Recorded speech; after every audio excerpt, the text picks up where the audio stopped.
Sabay-sabay po nating basahin ang aklat ng mga awit, chapters 12 to 13. O Yahweh, kami sana'y iligtas mo, pagkat wala na ngayong mabuting tao, wala nang taong tapat at totoo. Nagsisinungaling silang lahat sa isa't isa, nagkukunwari at nagdadayaan sila. Patigilin mo, Yahweh, ang madaldal na dila at sarahan ang bibig ng hambog magsalita. Silang lagi nagsasabi, kami magsasalita ng nais namin at sa gusto namin walang makakapigil. Darating na ako, sabi ni Yahweh, upang saklolohan ng mga inaapi. Sa pinag-uusig na walang magkupkop, hangad nilang tulong ay ipagkakaloob.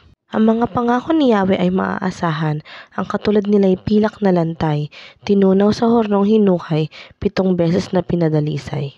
Kami, Yahweh, ay lagi mong ingatan. Sa ganitong mga tao ay huwag pabayaan. Ang masasamang tao ay nasa lahat ng lugar, ang mga gawang liko ay ikinararangal.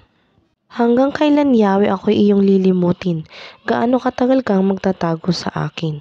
Gaano katagal pa itong hapdi ng damdamin at ang lungkot sa puso kong gabit araw titiisin?